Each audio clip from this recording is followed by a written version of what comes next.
Hello, everyone. All right, we're going to start the meeting a little bit later, but we wanted to make sure that everyone that was in the registration line had a chance to get some refreshments and sit down.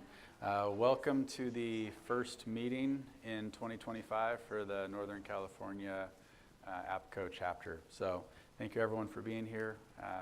Before we get too far along, let's do the Pledge of Allegiance.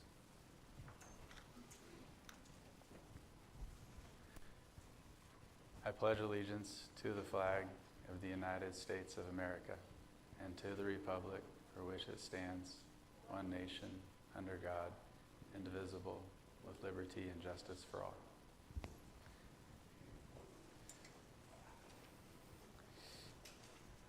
All right, well, welcome.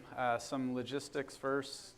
If you guys hadn't seen refreshments, Susie brought some pastries and fruit, and Jelly Belly Factory is supplying beverage service today, so there is coffee and tea available, and then bathrooms are out this door around the corner at the end of the hall. And thank you to our host Susie today for organizing a lot of this, and Alejandro is our key here for the Jelly Belly Factory organization and logistics. So with that, we will move into introductions. My name is Carl Grover. I'm with the City of Roseville in the city's IT department. I am your chapter president.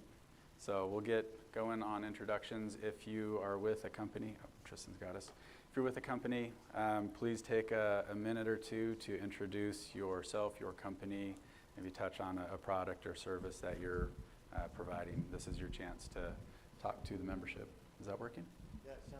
Is it working? Yes. Jeff Davis, Contra Costa Fire Radio Tech. Marshall Briggs, Marin County Supervisor, Radio Communications. Aaron Hall, Stockton Fire Department, ECD Manager. Sean Allen, Stockton Fire Quality Assurance. Hey, I'm Anna Trindo with Stockton Fire and your chapter vice president. I'm Brandy Thomas, Stockton Police Department. Linda Biaggi, City of Stockton, IT. Yeah, Christopher Sutter, Stockton Police Department. Eric Oliveri, Deputy Chief, Tracy Fire. I manage our communications. Nicholas Brown, Day Wireless Systems, Motorola Solutions. Jamie Johnson, I am with Motorola, and I support PSAPs, all of the PSAPs north of LA County, and assist with their 911 call handling solutions. Jennifer Gattile, Dispatch Center Manager for Solano Sheriff's Office. Sherry Speakman, Solano County Sheriff's Office, Dispatch Supervisor / Tech. Keith Averos, I am with Rapid SOS, and we service 911 centers, 99% of them across the United States. Thank you for allowing me to say a little more than just that. I appreciate it. We, our newest revised product is our Rapid SOS portal, which we now call Rapid SOS Unite, and we are having a, I don't want to call it a showcase, we'll call it a roundtable event. If anybody from Southern California is dialed in here, we have one at the end of the month in Orange County, but there's one on the peninsula coming up, I think on Wednesday the 29th. It's definitely the Wednesday, I think it's the 29th, in Los Altos, and we encourage anybody in the area who wants to come learn more to attend that. David Emmett, Telecom Manager of Sacramento County. Annette Goley, Dispatch Manager, Fairfield Police and Fire. Hi, Paul Troxel, CalOES 911 Branch Manager. Susie Rivera, retired City of Folsom, and your chapter secretary. Ashley Sutton, San Mateo County Dispatch Supervisor. Michael Proscia, San Francisco Department of Technology, RF Communications Infrastructure, and frequency, or NAPCO Frequency Advisor Alternate. Hey, how's it going? Jonathan Pierce. I'm the Field Service Supervisor for the radio shop out of San Francisco.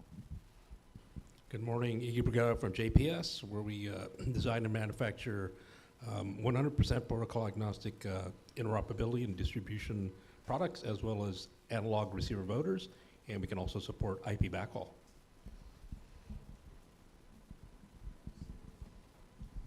Michelle Elmore, Tracy Police Department Dispatch Supervisor, and one of your Board of Directors. And good morning, everyone. Mike Beckstrand, CalOES Region 3 Communications Coordinator and the President-elect.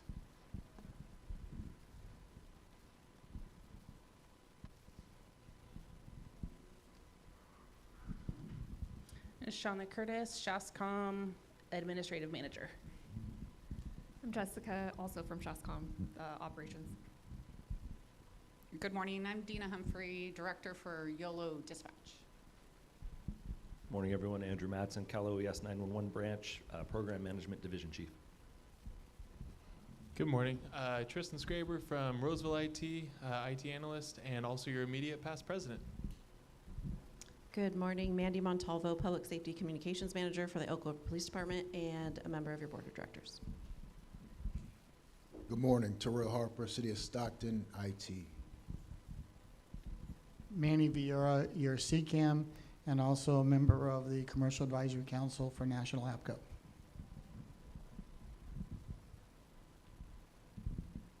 Jim Lencioni with County of Placer and Radio Services Group, and I'm also your chapter PIO.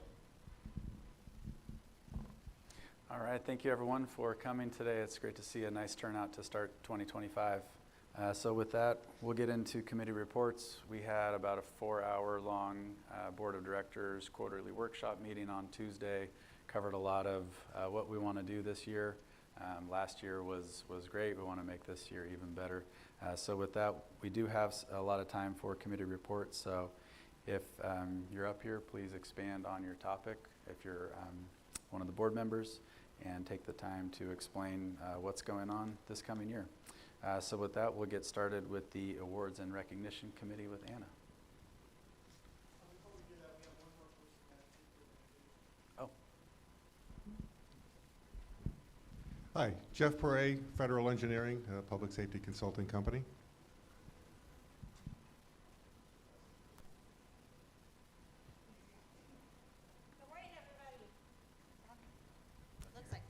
Can you hear me? There we go. Okay.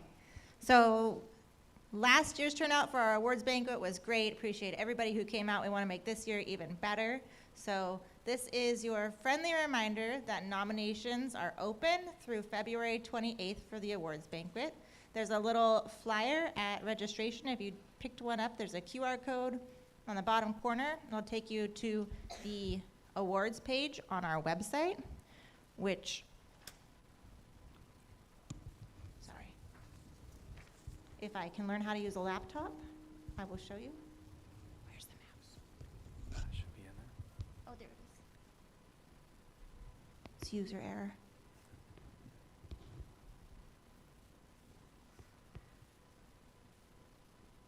Sorry. All right. That QR code will take you to this page right here on your screen with all of the wonderful categories that you can nominate someone for. I was going to walk you through them, but I am not capable of operating this laptop, so I'm not going to. But right here are all of your categories for nominations. Telecommunicator of the Year, IT Technician of the Year, RF Technician of the Year, Line Supervisor of the Year, Dispatch Team of the Year, Trainer of the Year, Communications Center Director of the Year, and the Preston Thompson Award of Excellence. If you click on any of those, it will walk you through the fields for nominating someone. Nominate everybody. Nominate yourself. Anyone who's deserving. We want to see all of those nominations come through and have a great pool to choose from and select the best candidate. Our awards banquet will be May 8th, 6 p.m. at Oak Farm Vineyard in Lodi this year. It's going to be a great evening, so we hope to see you all there and hope to have some great award nominations. All right, thank you, Anna. Yeah, in 2023, we only had one nomination. Last year, we had, I think, 23 or 24. So, like Anna said, give the Awards and Recognition Committee a difficult time and a lot of nominations to try to choose the best fit from. Those award winners will be invited to the meeting, to the awards banquet for free, and you guys can bring a +1 as well for free. All right, Commercial Activities Committee. Manny, do you want to touch base on commercial activities as well as the conference?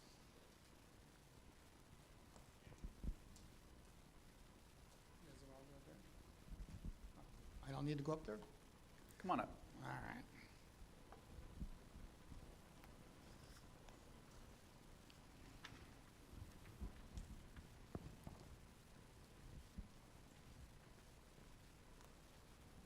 First. Okay, so let's start off with our monthly meetings. I've sent out an email to everybody on the commercial side about our monthly meetings, and I believe we still have 3 monthly meetings that have not been asked for. So if you're interested in a monthly meeting to be one of our sponsors, please let me know as soon as possible, because as the commercial side knows, we usually sell out. So that's that part. The other part is everybody here a member of NAPCO? If somebody is not, you need to register. It's how we survive, is having our members, more members. And on the commercial side, if you're a commercial member, you could be a member of more than one chapter. It's just $50 more. And you just need to call National APCO to have that done. And that also helps our numbers. Let's see here. What else do I got? The award banquet, as was just talked about. We are looking for sponsors for that. So if you're interested in being a sponsor for our award banquet, please let me know also. Okay, let's get to the show. Just a recap of our state conference we held this last year in Los Angeles. It was the first state conference that we have actually had a coordinated scenario with CPRA Los Angeles.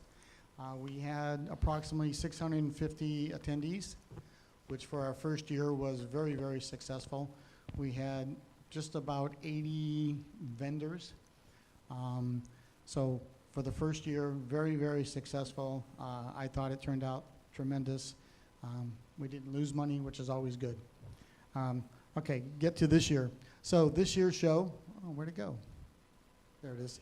This year's show is on, what?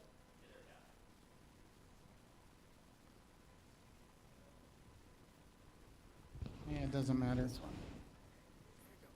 there. It's up there. Yeah. I didn't know that. Hey, be that way, guys.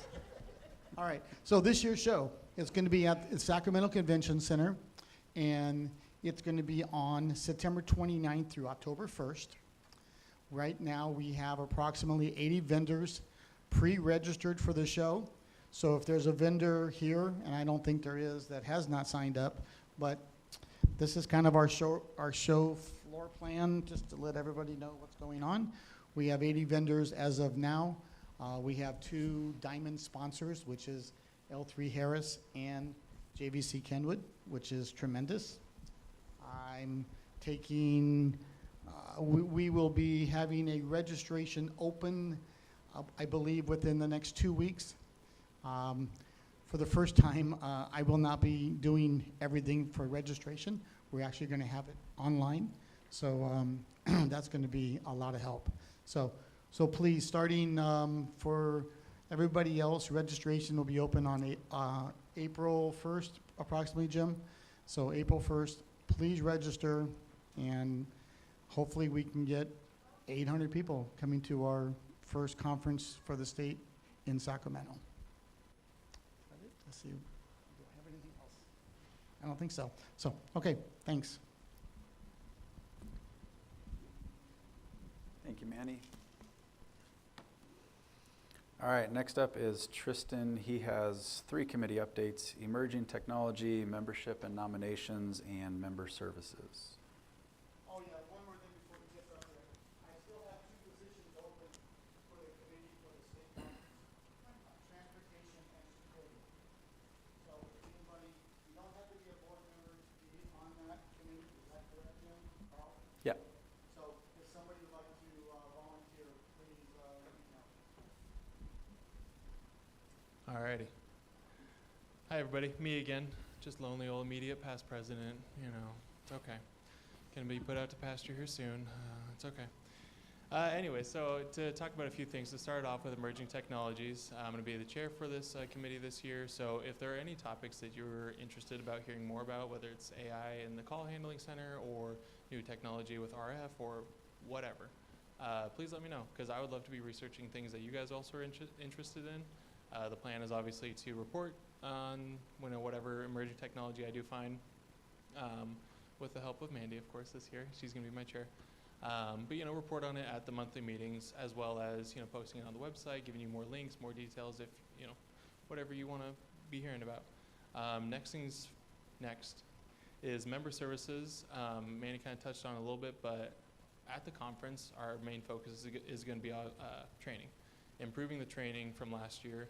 So there's going to be a ton of courses. We're going to be doing everything ranging from technology to, if you've been to the international conference, essentially kind of following the same suit, giving you a chance to hear on every type of topic you want, doing post courses. I would also love to get any sort of technical certifications involved. That's still TBD, still trying to nail that down, but I would love to just make this training, this conference, real training heavy conference. So stay tuned for more updates on that. The call for papers did go out, so if you're interested in presenting, please let me know. I believe we're in the works also of getting CPEs through the training courses as well. So yeah, if posts, or any sort of training, certifications, whatever, if that interests you, definitely come to the conference. Moving along to membership and nominations.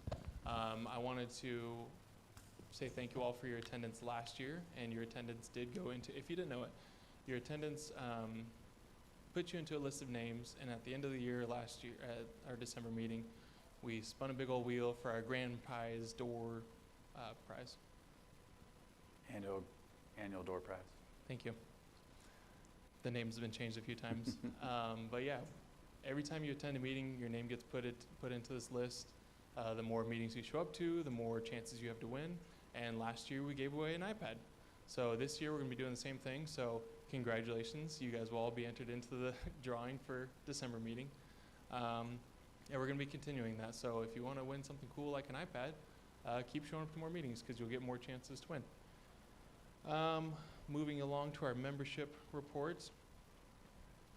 So obviously because of dues and all that good stuff at the end of the year, membership numbers did drop from last year. But that's to be expected in January. So we have, I should have counted this out beforehand, a few new members. I'm not going to try and count that quickly in front of you, even though I did say I'm in IT. So I'd like to, do I read off the agency they're from? Yeah. Oh, okay. So from Contra Costa County Office of the Sheriff, we have Sandra. I'm not doing last names. It seems too personal. From Galt Police Department, we have Laura.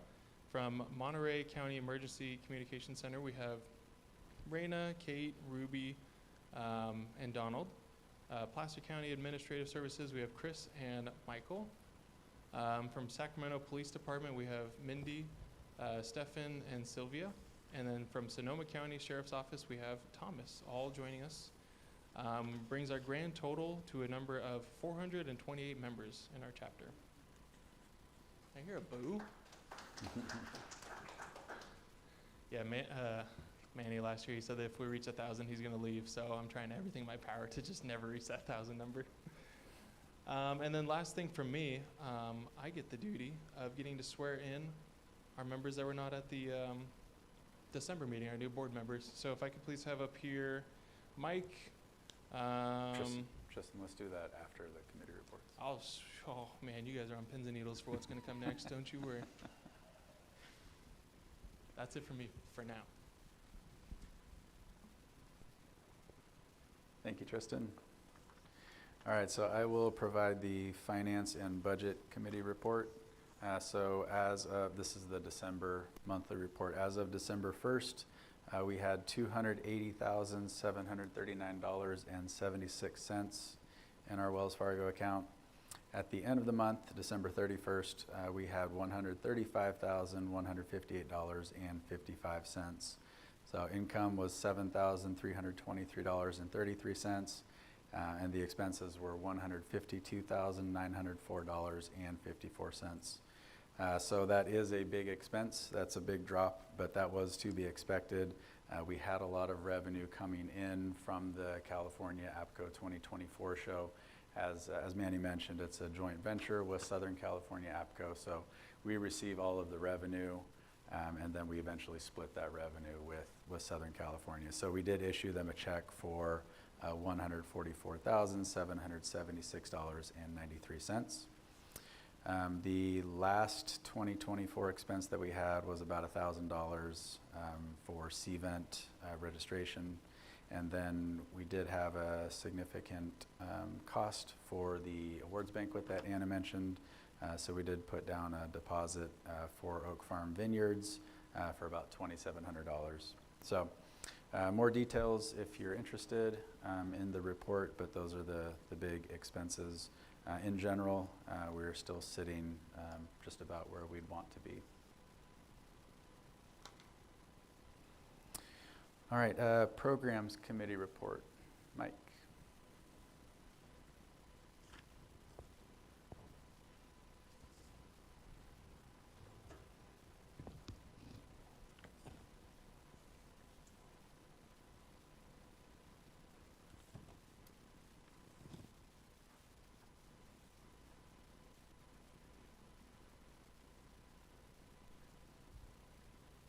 Testing. All right. Good morning, everyone. Mike Beckstrand again. So February 13th will be our next chapter meeting in Roseville. It'll be at the Maidu Indian Museum. So tell everybody, tell your friends, tell your neighbors, come on out and enjoy. March 13th will be down in Fresno. The location is to be determined. And April 10th will be over in the Bay Area. Also, the site is to be determined. We are looking at a couple of vendors, and quite frankly, one of them I wish we could get in Cupertino. And then I just want to plug again our awards banquet in Lodi at the Oak Farm Vineyard. Please log into the website, use the QR code, nominate your teams or a vendor or somebody, a crew, for the awards. It's a great opportunity to be with your friends and neighbors and coworkers. And again, also a plug for the APCO State Conference here in Sacramento, the end of September, first week of October. We got a lot of great stuff planned. Dinner's going to be at the Railroad Museum there in Old Sacramento. So pass the word around to your neighbor counties and cities, and let's make it a great event. Lots of training, lots of classes, vendor show. We're going to have vehicles, a few vehicles to show off that the counties and cities are doing. My agency, CalOES, will have a couple of vehicles there to show off as well. So come on out and enjoy, and then just, as we have meetings going on, we'll announce the rest of the year going forward. And again, also watch the website under the meetings section for meeting locations and speakers and things like that. So thank you. Thank you, Mike. Yeah, so Mike mentioned it, Anna mentioned it, about the awards banquet. There is an award for a Commercial Partner of the Year award. I think the last company to receive one was JPS when they helped with the campfire, bringing in some much needed interoperability during that time. So if you have a company that you've been a partner with that has significantly contributed to public safety communications, then please nominate them. All right, last committee report is strategic planning. So a big part of that Board of Directors workshop that I mentioned on Tuesday was spent towards the strategic plan. So we captured what we accomplished last year, and then we talked about what we want to accomplish this year. So I'll run through these. This is in draft mode, so if you guys see anything, hear anything that is missing that you would like to see us focus on, please see myself or someone from the board. We're certainly interested in bringing value back to you guys. This is where we think we can do it. If there's other places, please let us know. So The first overarching strategy was improving participation at monthly meetings. We feel that the more people that are here, the more networking that takes place, the more discussions about common challenges and successes and working through things together as a region. So some of these specific activities related to improving participation at our chapter meetings, board members leading by example and consistently attending in person, providing you guys with advance notice of the logistics, the meeting location, the keynote, the sponsor, well ahead of time and a couple days after the previous meeting. Continue rewarding attendance at the chapter meetings. As Tristan mentioned, we'll continue with that Grand Door Prize annual drawing. And then where we can, pairing the sponsor and the keynote this year at chapter meetings to help provide for a powerful message. I think in November we accomplished that with Nokia talking about their 5G drone program, and then Alameda County Sheriff coming in and talking about their air unit and specifically their drone program with the sheriff. Continue creating meeting flyer and distribute to CalOES for the annual training allotment. Thanks to Michelle for continuing to do that. Improving marketing to members. So this doesn't just have to be a board activity. If you guys see an interesting topic that's coming up, be it the keynote, be it the commercial sponsor, or you know someone else is going to be there, encourage others within your agency or neighboring agencies to attend. Something like Paul Troxel coming today to provide an update on the Next Gen 911 and the 911 branch in general. Hopefully there's some excitement about that, and we're reaching out and making sure that interested parties are aware. And then finally, when hosting outside of the normal Sacramento Bay area, like Mike mentioned, we're going to host a meeting in Fresno in March this year, making sure that we're doing our best to get those local agencies that are in that area that we don't visit very often to come and participate in that. Second overarching effort is participating in the second California APCO conference. I think Manny and Mike talked about that enough. I don't have to go into details, but this is a joint partnership with Southern California, and every year we swap who's hosting. So Southern California hosted last year, Northern California is hosting this year in Sacramento, and then next year it'll be back down in the Southern California area. Improving chapter awards.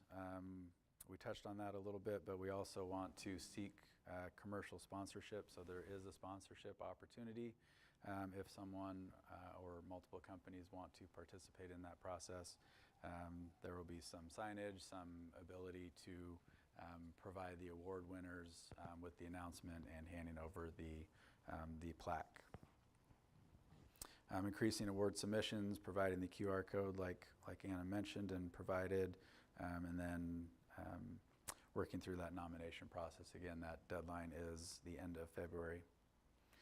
Provide an exciting venue to increase motivation to submit nominations and participate in the process. So last year we did the River Cruise. This year we're hosting it at a winery.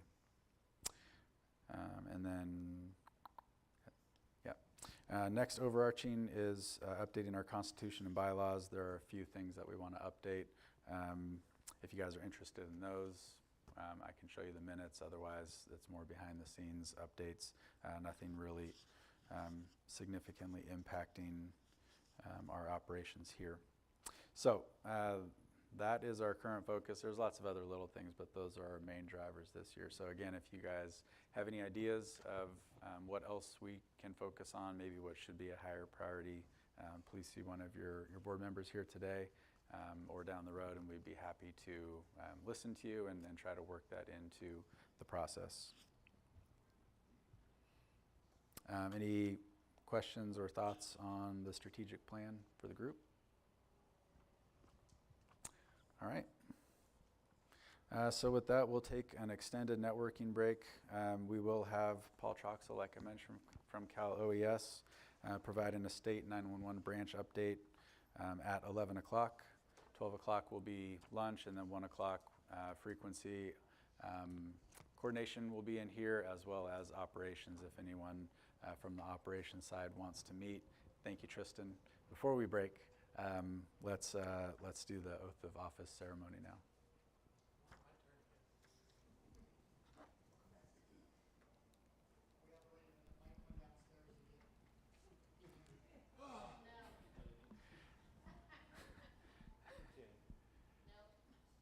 All right, well, let's stop now, and then we'll just come back a few minutes before the keynote. All right, thank you, everyone. We'll plan to reconvene at 10:55. Thank you.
All right, everyone, we're going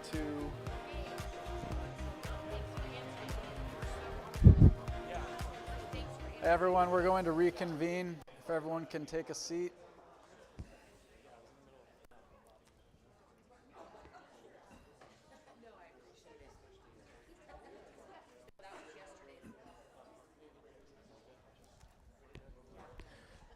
right, go for it. Oh, hey, me again. You have your presentation loaded up already, right? Yeah. Okay. Yeah, you think, I was wanting to have the microphone and all Perfect. this, So right but I after totally he's forgot what I was done going to with say. the So swearing in, just that's pretty hop cool. right in. Anyways, we're going to go ahead and do the oath of office for swearing in our board members who were not able to attend our December meeting. So if I could please welcome up to the stage Mike, Michelle, and Manny. Please join me up here.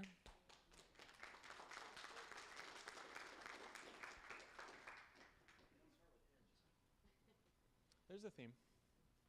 I'm going to stand on this side so you guys are facing the American flag. Do it the patriotic way. So if you'd please go ahead and raise your right hand.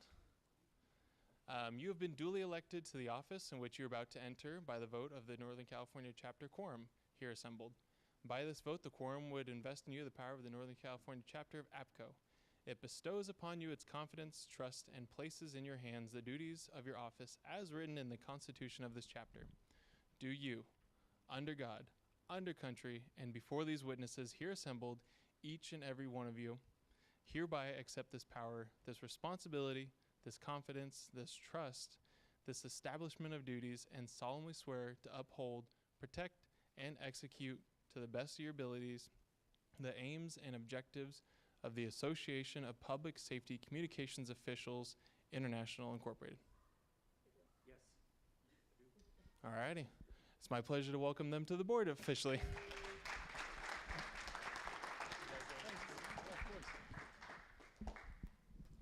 All right, thank you very much, Tristan.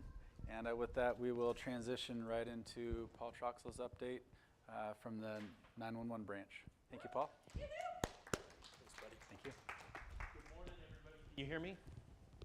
Yes. Okay. Dang. I was hoping something would snafu here. What? All right. Well, good morning. I'm Paul Troxel. I'm the 911 branch manager. I like to wander, so if that's a problem, good. Real quick, we've got a lot going on. As I was preparing for this morning, I saw the CEO of IKEA was just elected to the prime minister spot in Denmark. Today, he's assembling his cabinet. Here's some of the... Okay, you guys are paying attention. I like this. Here's some of the topics that we'd like to discuss. Andrew, I said no heckling, sir. Okay? The way I present, I really like to have a facilitated conversation. So these are just some topics to get us going.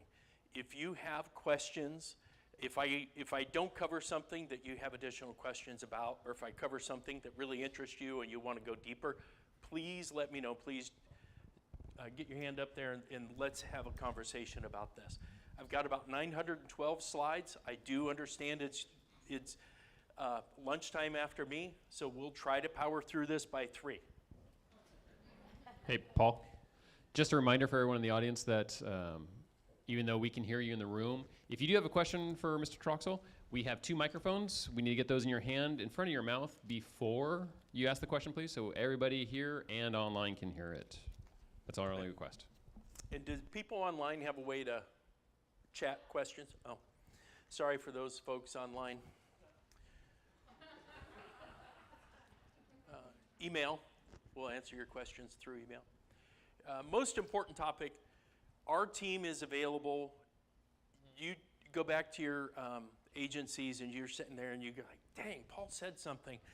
I should have asked this. Call us. Please let us know. If you want a specific briefing for you and your team or you and your regional partners after today, please let us know. We will travel throughout the state and come and meet you. I'm very happy to do that.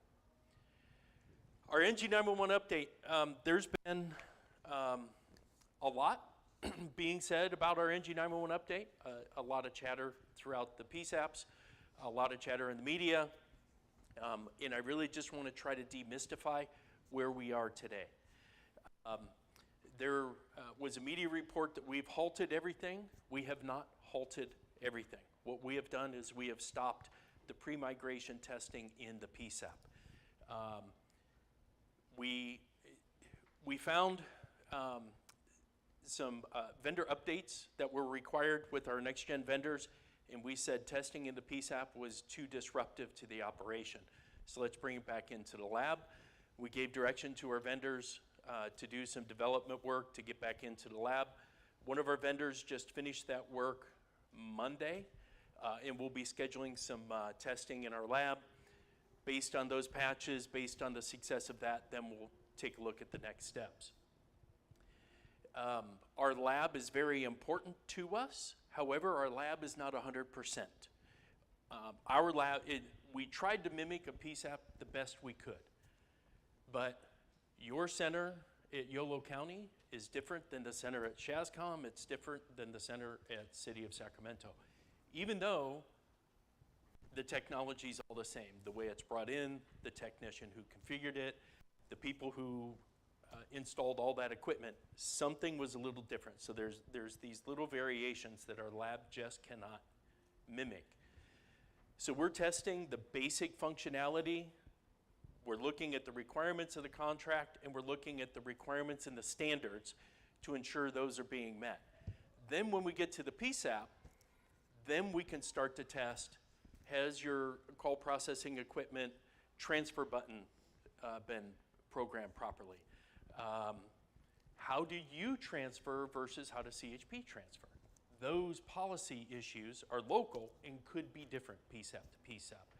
So those were some of the things that we were running into that took us a long time to get to where we are today. And we've literally taken a master's class in Next Gen 911 over the last 5 years of this project.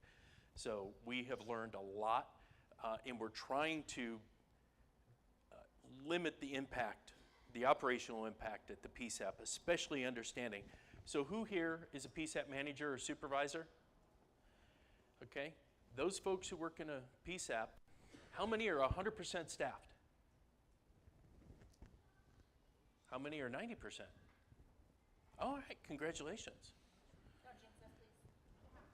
Not, yeah, well, who are less than 90%, right? So we don't want to have a negative impact on you and your teams. We understand daily overtime is already a challenge for some of you.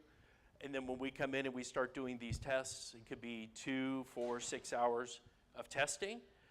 That may require you to bring somebody in on special overtime or somebody on your admin team to come in and support. It gets disruptive.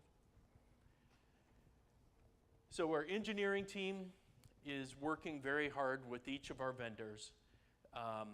Like I said, we just got our lab updates completed. We're starting to schedule those vendors to come in and validate the patchwork that they've done. And then I'm working with our OES executive team, our director and chief deputy director, to take a look at where we are in the project. We started this project, we executed contracts in August of 2019. And when we developed the strategic plan for Next Gen 911 in California, we modeled it after legacy 911. Our partners, AT&T and Frontier, provide legacy 911 services for the state of California, and there's never been a contract in place between those two companies in the state. When 911 was instituted in the state, it was put on the California Public Utilities Commission tariff in the regulatory space. When we needed 911 service, we would go and say, AT&T, you provide service at this community. We're going to activate your tariff 1B5 to put 911 service in at PSAP A. Go do it. We'd fill out a form, they'd go do the work, they'd validate, and they'd send us an invoice based on the tariff pricing. There was never a contract. So in steady state operation, we worked with the PUC team back in 2018, 2019 to develop what does steady state look like. We've always planned to get into a tariff environment. And in steady state, that's where we need to reside. But in implementation, we're not sure that the tariff is the right vehicle for us. Well, in August of 2024, our contracts expired, and we opted to transition everything over into the tariff process. So right now, we're working with the California Public Utilities Commission team to evaluate, is that the right place for us to be? Do we need to put contracts back in place for implementation and then transfer back over to tariff in the future? So that's a lot of the background work that we're doing today. I'm going to take a quick pause. Does anybody have any questions, or did I just speak Latin to everybody? What does a tariff process mean? So the tariff is, the California Public Utilities Commission has a tariff for regulated services. 911 is a regulated service. Utilities, your gas and electric, are regulated services. So these companies who provide those services file a tariff that says, I'm going to provide electricity for this community. The electric service that I'm going to provide is going to be this. These are the service levels I agree to provide to. And here's the cost in which I'm going to charge my customer for. And then you, when you buy your house, you don't need to go out and solicit, do I go with Pacific Gas and Electric, or do I go with the Sacramento Municipal Utilities District for electricity? Who's going to offer me the best? It's all pre-negotiated. When you buy your house, they go, your address, you go to PG&E, you go there, you kick on your utility, and it goes. So it's the same in 911. We have, again, AT&T provides legacy service in an area, and Frontier provides legacy 911 in a different area. So based on where your PSAP is, if there's been an add move change, we go in and say, okay, this is an AT&T area. AT&T, we need 911 here. It was all pre-negotiated, pre-settled, just an easier process for adds move change. All right. Any other questions? All right. So that's where we are currently in our next-gen deployment. We had a advisory board meeting. The 911 advisory board meets 4 times a year. They meet in February, May, August, and November. The last meeting was in November. There was a lot of question from the 911 advisory board members. They did request that we put on a special advisory board meeting. That has been scheduled for a week from today. It'll be next Thursday, the 16th at 10 a.m. It's in Sacramento live if you want to come up. It will be streamed on Teams. The Teams link is posted on our website if you want to dial in and listen to the meeting. Everybody understand what the advisory board is? Anybody know what the advisory board is? All right. So the 911 advisory board, I don't remember the year, but I think it was somewhere around 2012. The 911 emergency, the 911 Warren Emergency Act was updated by the governor to include an advisory board for the 911 branch in the 911 system in California. And these are governor-appointed members who are selected from the professional associations that represent 911 in California. We have a member from the California Highway Patrol. We have members from the CalNENA team, a member from the APCO team, California police chiefs, California state sheriffs. Thank you. Fire chiefs are appointed board members, and then the assistant director of public safety communications is the chair of the board. They're very formal meetings. They require adherence to the Bagley-Keene Act. If you're familiar with Bagley-Keene, if you have boards and commissions that you work with at your local agency. So The work that they do is very formal, typically high level. About the time that the advisory board was created, they understood the pomp and circumstance to get the board members together to do actual work was very difficult. Every time we wanted a meeting for them to do anything, we had to post the public agenda. We had to create a place for the public to meet, to view the board. We had to have an attorney. We had to have a chair. It's very difficult. So they created a subcommittee of long-range planning committee members. The long-range planning committee is what it's titled. And these are people appointed to represent the advisory board. We still post a public meeting. We still have a public facility to meet, but it's less pomp and circumstance. And the advisory board gives the LRPC members tasks. They can meet. We call that their working group. They can go in, do all of the meetings more frequently, do all the work, and report back to the advisory board. So this is a very good body for those in dispatch supervision and dispatch management to really monitor what's going on. If you come to the 911 branch and you ask a question and you don't like the answer, this is the group that you can go and ask for guidance and ask them to bring it back to the 911 branch to have a further discussion. So if you work at a police department, you can go to the representation of either CalNENA APCO or your Cal police chief. If you work at fire, you can go back to the fire chief. If you work at a sheriff's agency, you can go back to the sheriff's representative. If you work at CHP, you can go talk to the chief that sits on the board. Prior to me coming to the state, I was fortunate enough to be appointed as a board member. It is a very great opportunity, especially as an audience member. You really get in to see what's happening, especially as we were developing the Next Gen 911 plan. We did a lot of work through the advisory board, and those advisory board members did a lot of outreach and feedback to the 911 branch team at that time. So we've got a lot of good questions coming from the board members. We have this special meeting set up for next week. Our address there is at 630 Sequoia Pacific Boulevard. If you're familiar with that area, our building sits back against the levee. We have a couple facilities there. You just want to veer to the left and go back towards the levee to that building. Again, we will have a Teams link available to support virtual attendance. And then after the meeting, we do videotape and we record those meetings. We do get that video posted up on our YouTube channel, and then the link is posted on our CalOES 911 page. Any questions about the special meeting? All right.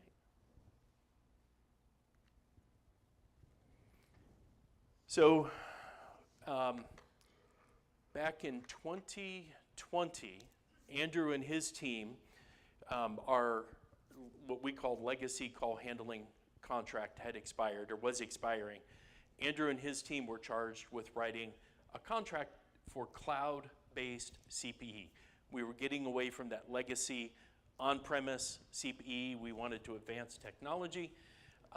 So Andrew and his team wrote that contract in 2020. It was executed in June of 2020, where we had 11 CPE solutions with 19 resellers on the original contract.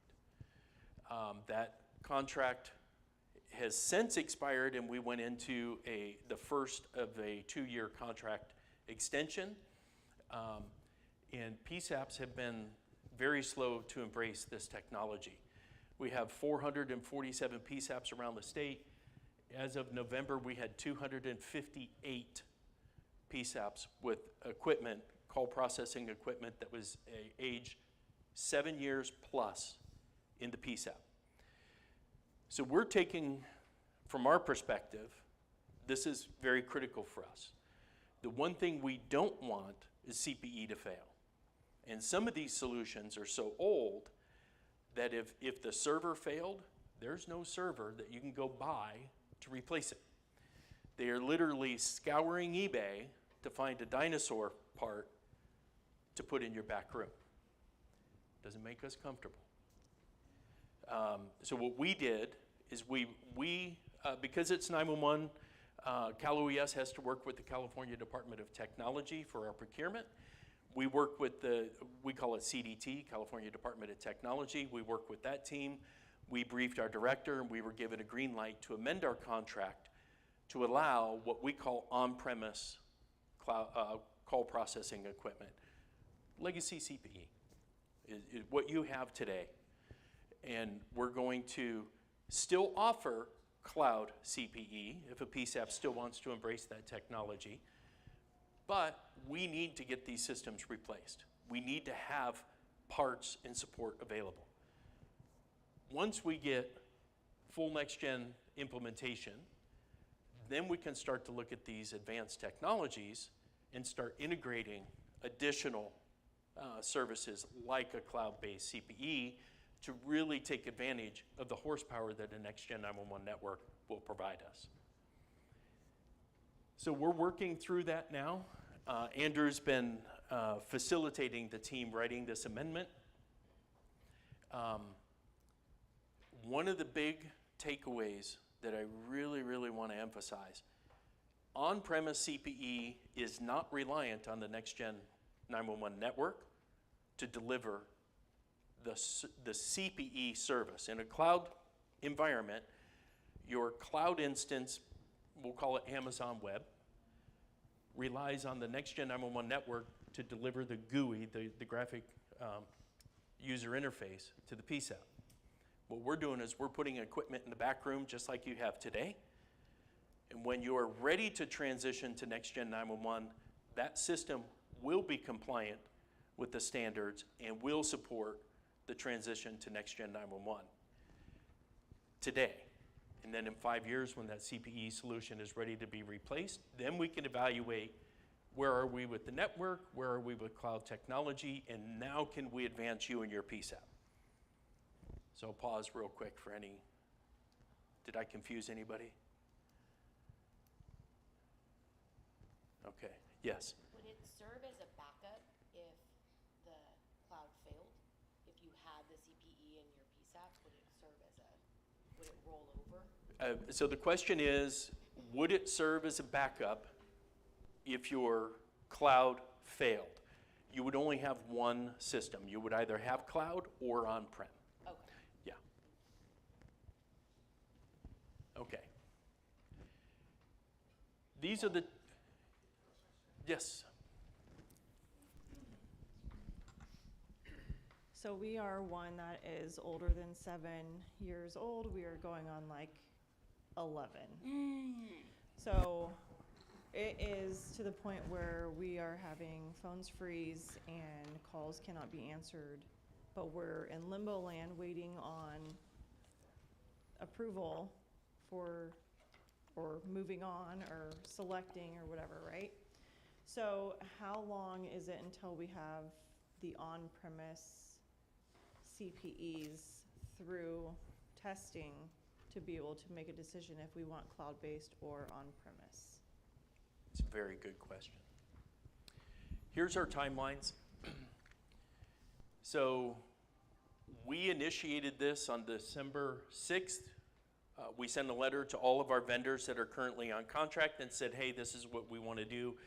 Do you have a solution that will support on-premise? If you do, and you want to do this amendment, let us know.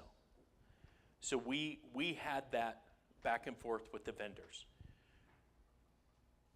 We are now, on Friday, we are releasing the amended language and the requirements to each of the vendors who had responded and said, I want to participate. They are required to order their equipment to be installed in our lab by the 17th, which is next week.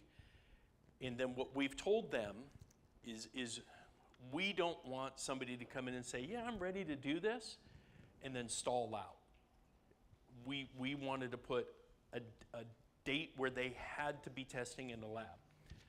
So we said, you have to be in our lab and ready to test by March 1st. If on March 2nd, a vendor goes, I'm ready, too late. We need to move. for your exact reason. So we have a couple solutions that are currently in our lab.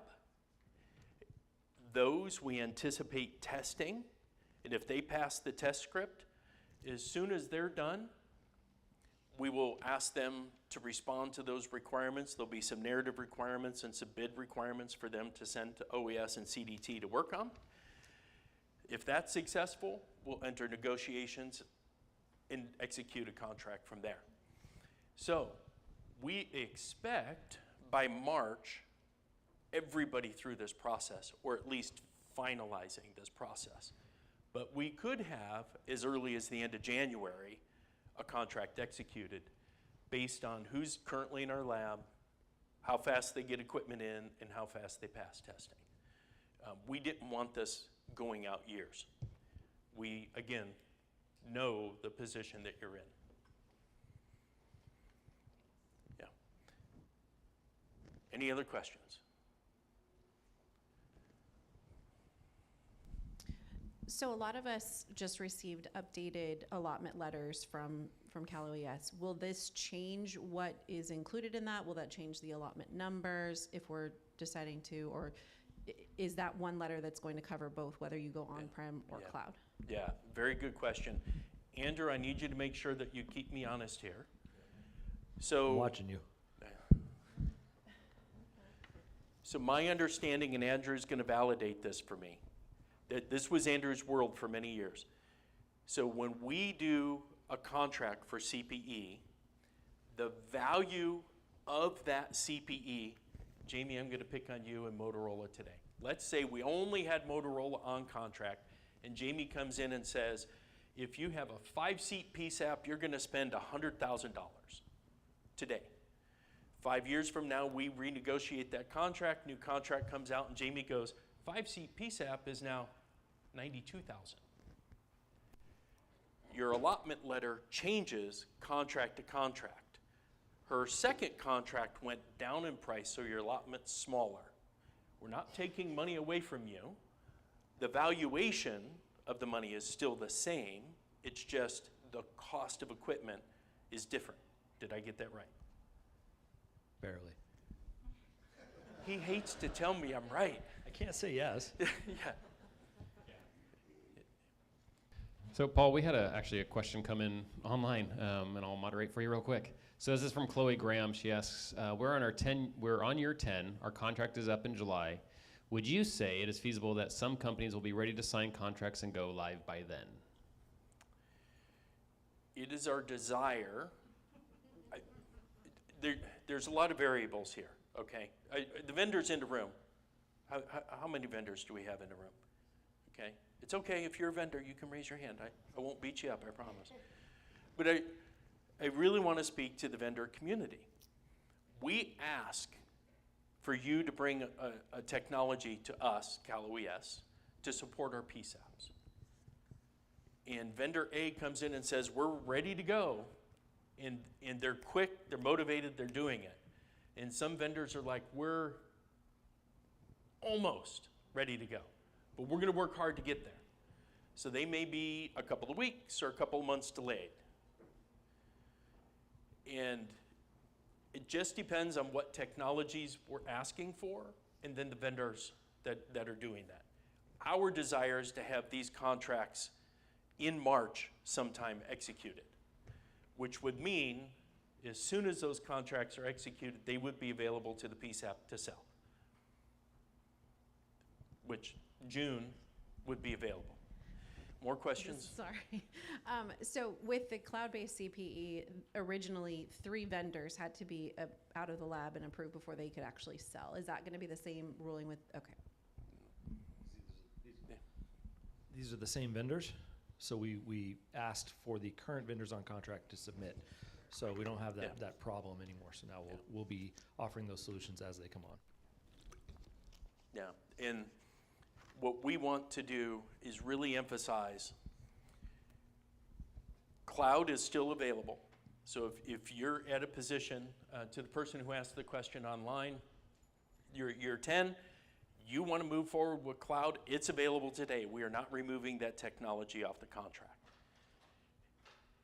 If you decide to wait for the on-prem, as soon as that system is approved and a contract is executed, we call it an authorization to the vendor to go out and sell.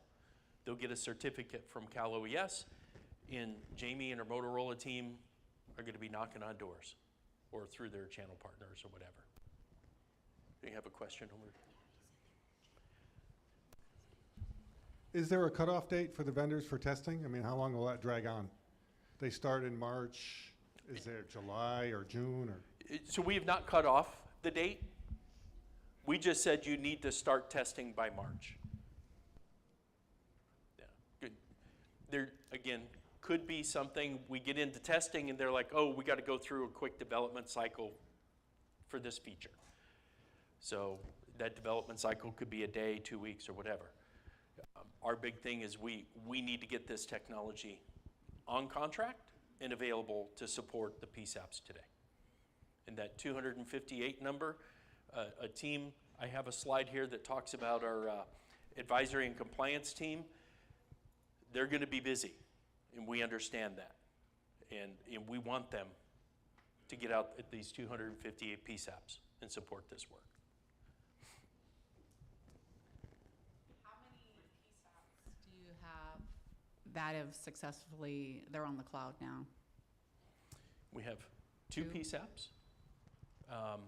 Desert Hot Springs down in Riverside County, right? Riverside. And Wasco PD down in Kern County. Okay. We have 30 some, In testing. about 30 PSAPs in the process of purchasing Cloud CPE or in some state of deployment of Cloud CPE. Early on, you mentioned, just in terms of when you have an on-premise and you elect to do that, and you mentioned, I think we're at, what, 80% equipment on site for cloud, for next gen? Just in terms of this next amendment that you're going to take out with the contractors, what is, I'm trying to understand like the hybrid part of it between the on-premise and then the cloud virtually going to that. Because it sounds to me like if you've got two PSAPs out of, 400 and how many PSAPs? 47.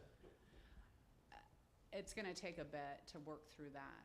So is there somewhat of an ideal time frame of having an on-premise solution and eventually what it's going to really look like in the future for cloud? Or is it just always going to stay at this point, you're either on-premise or cloud? So I think the easiest way to answer your question is when we are at full 100% next-gen 911 deployment and every legacy 911 network component, not CPE, we have a lot of confusion here. The analogy I use is you need to pressure wash your driveway. So you need to connect a hose to a spigot and then a pressure washer to the hose.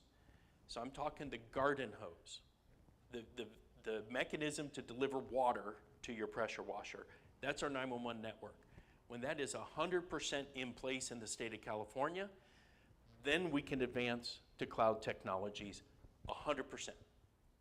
We have the capability today. It's really the PSAP desire in the faith and the trust in cloud technologies. Remember, public safety has not been advanced in technology. Who here has CAD systems? Who here has a cloud CAD system? 2. I saw a dozen, 14 hands come up, and 2 came up with that second question. So in public safety, we have really been siloed to equipment on premise. A part of that is local control. Your local chief, your local sheriff says, I don't want a CAD system to talk to anybody else. So just me, it's fine. Put a machine in my back room and let it run. Now, in advancement of technology, who here has electronic deposit of their paycheck?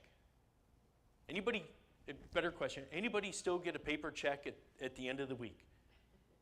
Okay, nobody. Who here pulls out their mobile phone after payday and logs in, yep, my check got deposited, and then pays their bills off that mobile device? Right? That's cloud technology. We use it every day, but in public safety, we don't. So there's been, as an industry, a hesitancy to get to cloud. So we tried to push it a little bit, and I think we just bit off more than we could chew immediately. Now we have this need to replace all these CPE solutions, so we're just trying to bridge this gap. We will get there as we evolve. Thank you. I can't give you a specific timeline, but For the foreseeable future, we intend to offer cloud and on-prem solutions to PSAPs for those who are comfortable with either one.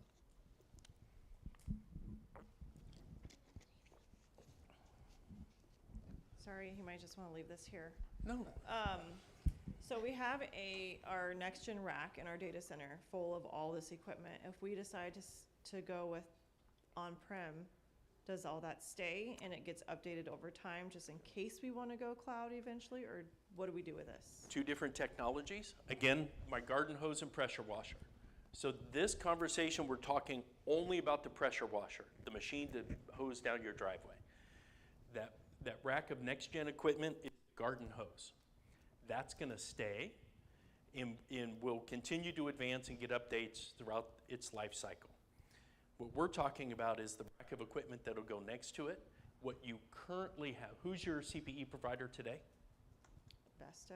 Or Vesta. Motorola? So Motorola Vesta.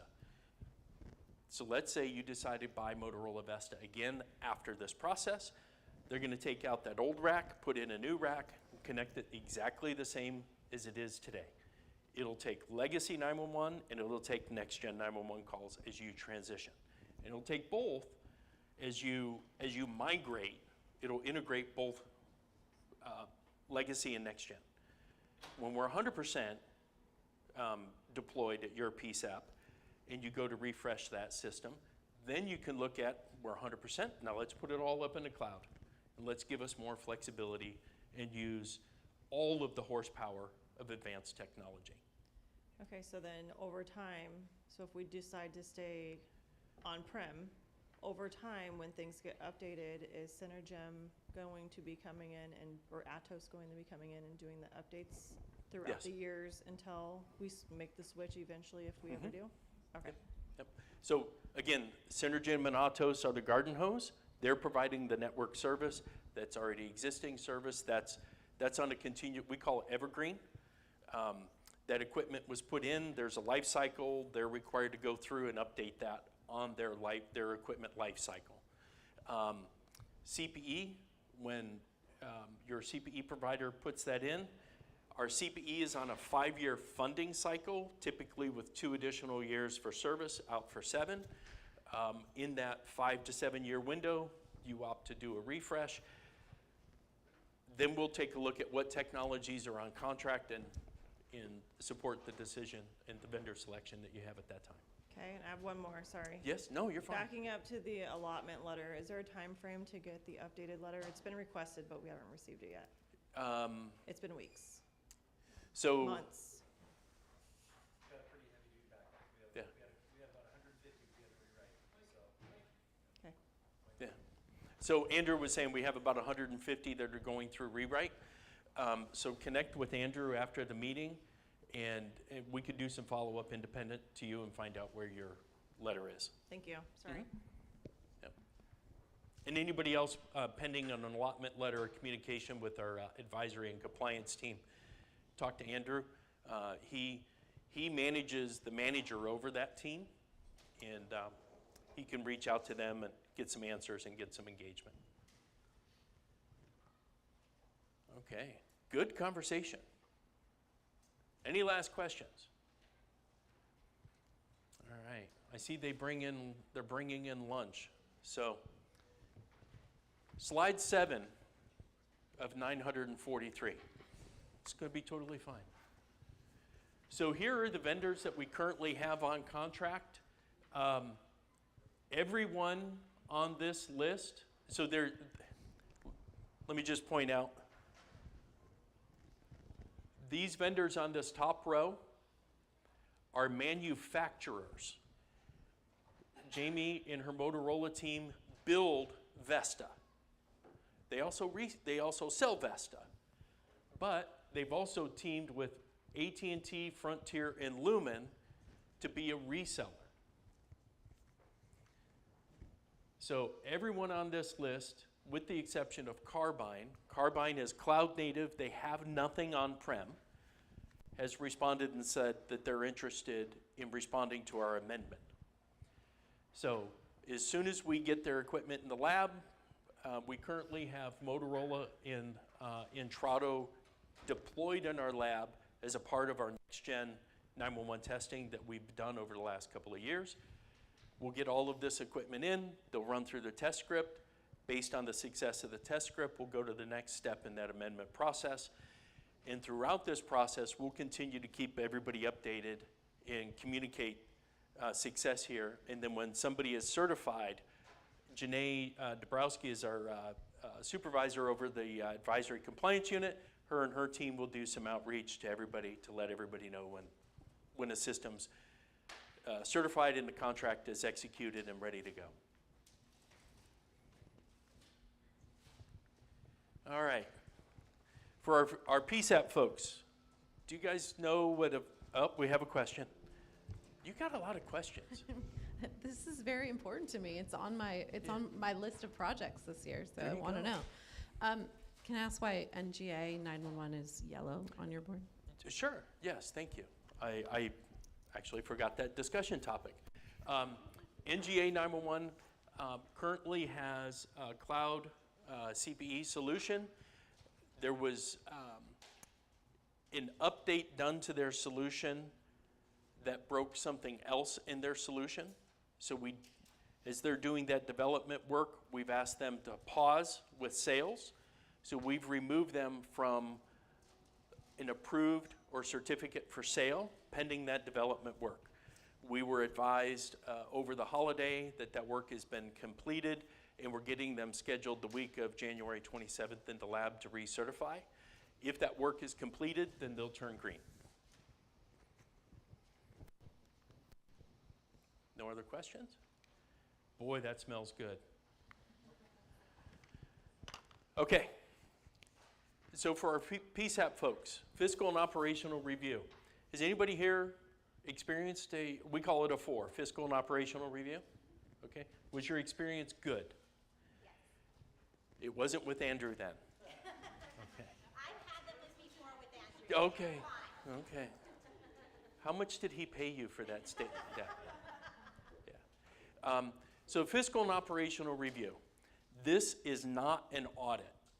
We are not the Department of DOJ, the CLETS department coming in and going, what have you guys done with your CLETS terminal? It's completely different. Our process, we pull your folder, we take a look at where your CPE is, what network you have, what equipment do you have in the PSAP that we've paid for. We take a look at any agreement, your alternate answer switch, your statistics. We look at your call answer times. Am I missing anything else at a high level? That's pretty much it. Yeah. And we come out and we have a discussion. We're not there, that team is not there to pound on your door and say, last month you failed to meet the NINA standard and call answer times, and we're going to grab you by the lapels and get mad at you and take funding away. That's not the process here. The process here is to make sure you have everything that you need at your PSAP to do your job. And if there's something that we can do to help, let's facilitate that conversation. In 2020, when COVID hit, we stopped doing the in-person fiscal and operational reviews. We tried to do them virtually, but it was lost. We just couldn't get the real dialogue flowing, and there was no real value.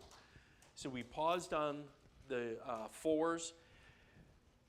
As the process of COVID went and the return to work, some of our folks, I don't know why, they ended up testing and getting promoted to a different position, whatever. Andrew. We had some folks take a look at other paths in life. We had one gentleman decided he had small kids at home. His wife had a really good job. He decided to be a stay-home dad. So he resigned and he went off to be a stay-home dad. So we had 4 people, 3 got promoted or resigned, left us with 1, and we just got everybody rehired and just completed the training about the end of summer, early fall of last year. So now the team's been out. We expect them to go out about 3 days a month to hit their PSAPs. So if you haven't had a phone call from them, please expect a phone call. If you do want to get a 4 set up ahead of schedule in interest of, hey, what's going on? We've got the contact information on the following slide. Feel free to reach out to them. They're your primary point of contact with the 911 branch. If you have questions or concerns, start with them and they'll help navigate and get the right people in the branch into your conversation. We like to keep this talking point really fresh because these folks will be calling your PSAPs or your neighbor's PSAPs and saying, hey, this is Teresa at the 911 branch. I'm going to come down. We'll set up a fiscal and operational review, and here are some of the things that we're going to talk about. And we really want a good-spirited conversation. We get a lot of questions about other things we're doing in the branch. That team may not necessarily have all of the details, but they are really good about taking notes and getting the right folks linked into the conversations. And then we have a operations manual chapter if you want any more specifics about what the team does when they come out for their visit. When I was a PSAP manager, we had I worked at Placer County Sheriff. We had a captain who had just gotten assigned, really didn't understand all of dispatch operations. One of our advisors had set up, come out to do my 4. I had that captain sit with me and about 2.5 hours answered all of his questions and really demystified what happens with the technology in the PSAP. So if you have folks like that, this is a real good opportunity to get like your IT support or your whatever sworn management team involved in the conversation to help understand what's really happening in dispatch. Any questions? All right. So here are the points of contact. Again, we have a full team now. They're all up to speed. They're really good. They travel. They have no travel restrictions. So again, if you want to meet with them, reach out and they'll set up meetings and come out to you. And then if during that meeting you have any advanced questions, they'll help link in the right folks. And Janae, the supervisor over that unit, her contact information is down there at the bottom. All right. Cybersecurity where are my IT folks? Yeah. Oh, no, I'll tell you, I'm going to sell the slides at the end of this presentation. Yeah, $19.95 per page. I'll take 2. There you go. No, these slides will be made available. These are all public, so we'll share them. And then these are all on our website. If you go to caloes.ca.gov/911, you'll see our org chart. On our org chart, you can look for the advisory and compliance unit, and all their contact information is there as well. So where's the IT folks in the room? Woohoo! All right, you kind of hesitated. You're like, I don't know what that's about. So in the legacy 911 world, cybersecurity wasn't really a concern. The technology was not advanced enough, and it was really air-gapped and protected that way from cyber threats, from most cyber threats. As we advance our technology, especially with the introduction of next-gen 911 and cloud CPE, We at the 911 branch have taken a real serious approach to cybersecurity. So as soon as our next gen 911 contracts were signed, we immediately we put in a requirement that everybody had to be subject to a third-party independent verification and validation cybersecurity assessment to the state standards, to NENA standards, and federal cyber standards. So we immediately contracted with a company called NetForce. Their contract, I think the natural contract went through 2022, and then we did a couple of years of extension. The final extension ended in November of 24, and the original contract was just a cyber assessment on our next gen 911 network. Now we've introduced 988 into the fold. 988 is now a responsibility of the 911 branch team, and cloud CPE, and then new CPE technologies going in your back room. So all of these contracts have that same requirement. You must be subjected to a third-party IVMV. So we just updated that contract. It was executed in December. We did a kickoff here at the beginning of this week. The new vendor is on contract. 911 Authority was awarded that contract, and they are starting their assessments with Next Gen 911. They'll be moving through cloud CPE when we get on-premise CPE through the full contracting phase. They'll work through that, and then 988. We take cybersecurity very seriously, and we really want, especially with your IT support teams and your PSAPs, you go back home, you start talking about this. If your local IT teams are like, hey, wait a minute, what are they doing for cyber? We have experts that support us. CalOES, the greater CalOES, has a chief information officer. He has a requirement to report to the California Department of Technology, who's the state's chief information officer. So what we did in this current contract is we went to him and said, hey, there's a hierarchy here. Now his requirement is for enterprise IT structure. We're a little different. 911's not enterprise. It's not CalOES domain, CalOES email. We're public safety communications, 911, 988. But what we wanted was his expertise, because his team really deals with this IP infrastructure each and every day. So we asked them to be a part of all of our assessments. And then within our Department of Homeland Security, we have the California Cybersecurity Integration Center, or CSIC.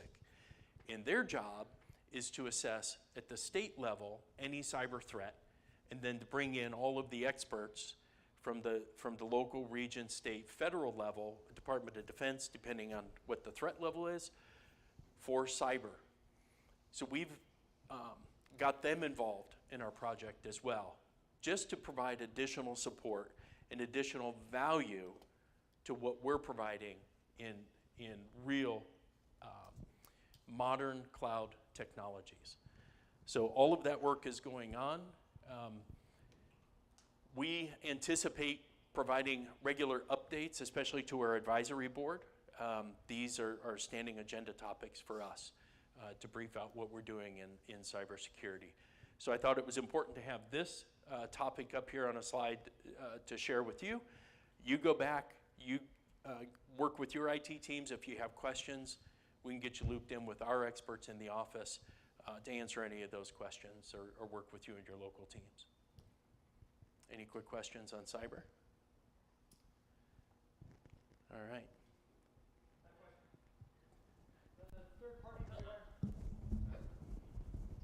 So the third-party requirement for the assessment, does that include, or does that extend to agencies who are directly connected to the CAD system or to the PSAP? So this is going to be just for the technologies that we're delivering, and we'll stop at the PSAP. Anything to your CAD, to your radio, any radio interface that you might have with your technologies there, we don't have oversight with. It'll only be those systems that we have contractual oversight with. Thanks. Yeah. There is some local assessments that we do, but because of the amount of PSAPs that we have, there's no way that we can get out to 447 PSAPs and do security testing and, you know, inspect your back room, do you have locks, and who's got all of that. So we do a random testing and then more of an education component from our perspective. Where I think DOJ's cyber requirements are a little bit stronger. All right. Statewide staffing study. Anybody here heard about our work that we've done with the staffing study? All right.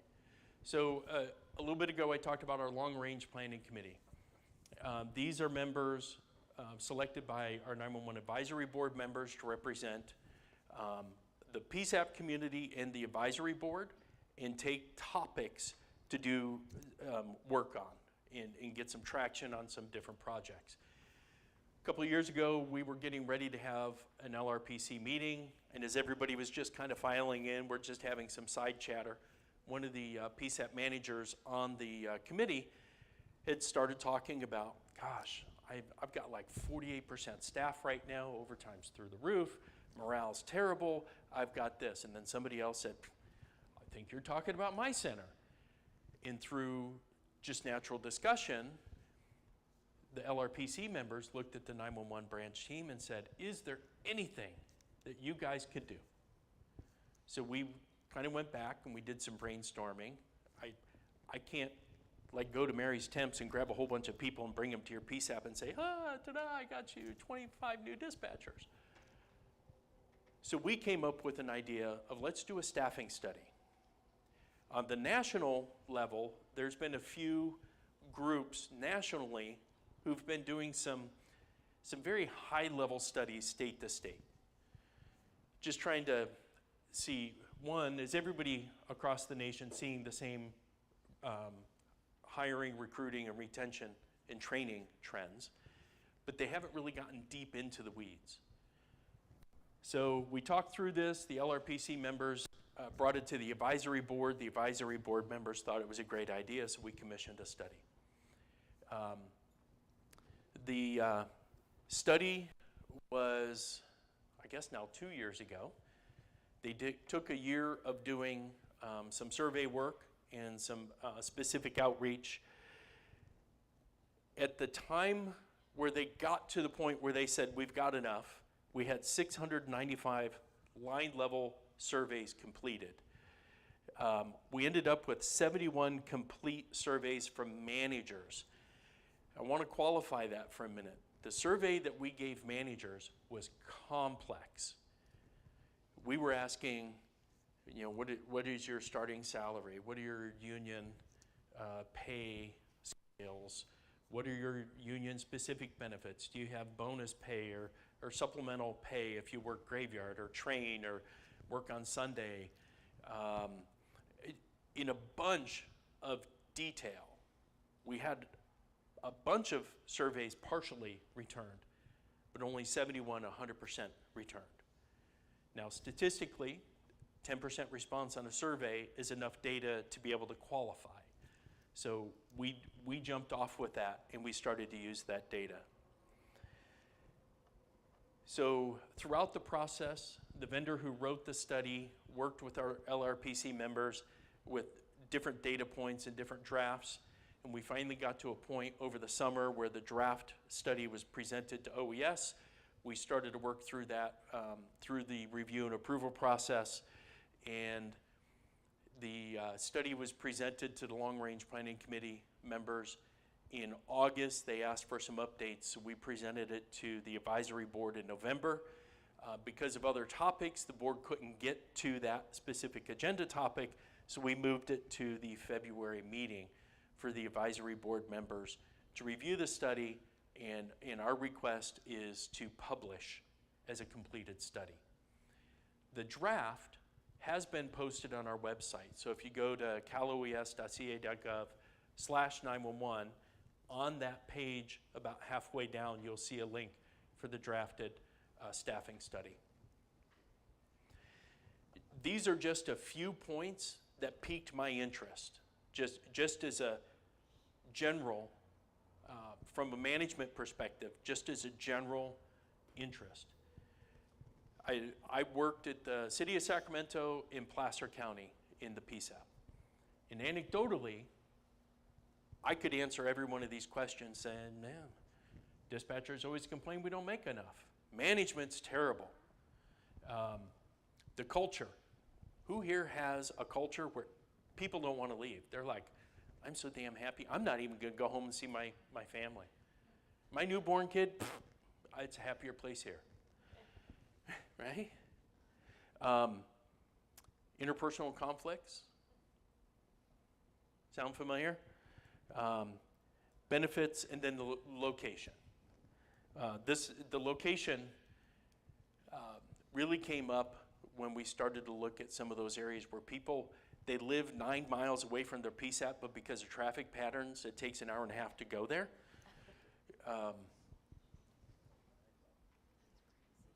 This one, I think I knew, but it didn't hit me until I saw it. We have, on average, our workers are coming in with 2 or more stressors before they even walk into the door to deal with a stressful job. Whether that's care for elderly parents, child care, divorce, financial issues, work-life balance, health issues, drug and alcohol, whether it's your employee or somebody in their life, whatever. That person is walking in with all of that weight on their shoulders, and then we're asking them to plug in and take everybody else's weight for the day, whatever that is, 8, 10, 12, 16 hours a day. So imagine what's going on with that employee.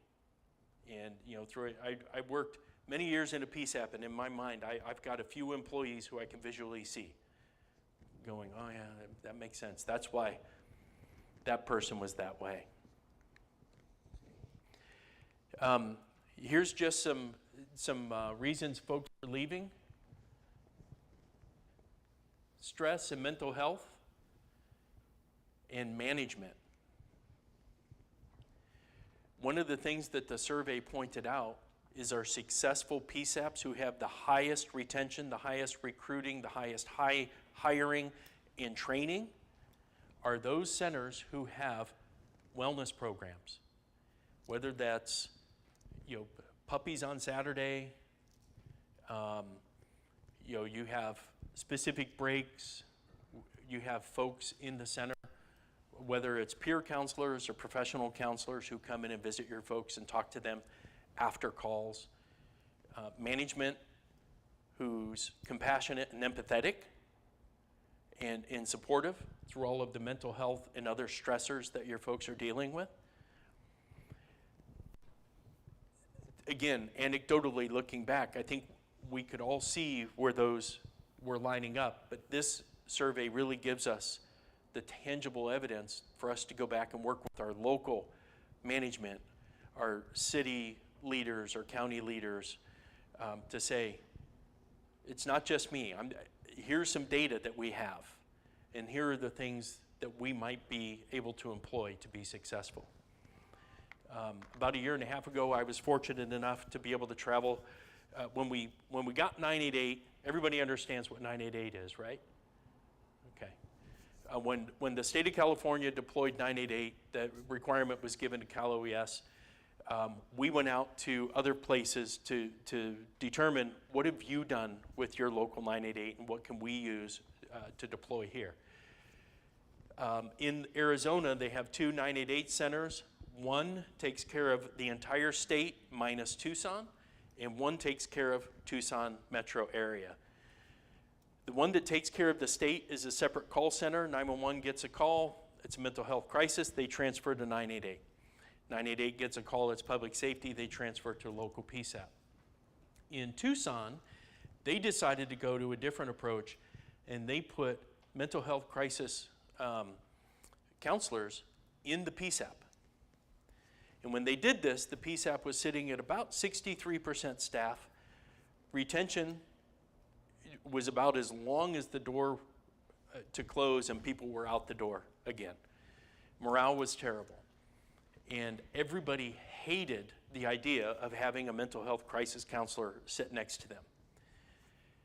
But the PSAP there, it's like a JPA or metropolitan type PSAP. They serve a few communities. The leadership said, we're not just going to take any counselor, we're going to screen them. And they took folks who were from the public safety system, retired law enforcement, retired district attorney, retired firefighters, or for whatever reason got out of that career, got into mental health crisis counseling, and embedded them into the PSAP. And at first, they were like, you're going to sit over in that corner, and we're going to sit in this corner. And then just through normal routine, not a lot of 988 calls coming in, but those folks heard their dispatch peers taking those crisis calls.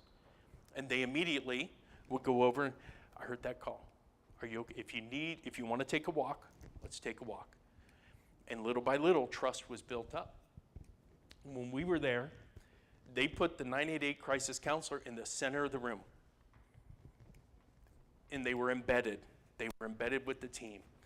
97% retention, morale through the roof. Everybody loved their job. Unintended consequence. So the wellness factor is very important when you look at what other folks have done unintentionally. So if you have the opportunity to provide wellness services for your folks, that based on this survey is extremely helpful. So we're 5 minutes over, food's getting cold. I don't want to delay, however, I do want to ask, are there any final questions? Susie's like, hell no, there's no final question. I'm getting up and eating. Is there anything I didn't cover that you would like to be covered at a future meeting?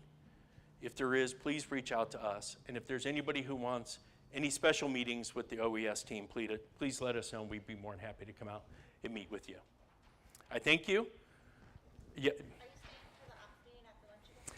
Unfortunately, I'm not. I might be able to if a meeting has been canceled. If my meeting's canceled, I'd be happy to stay. If it's not, I got to get back to headquarters and meet with our director. But I'd be happy to meet with you offline to just answer any questions that you have. All right. Thank you, everybody.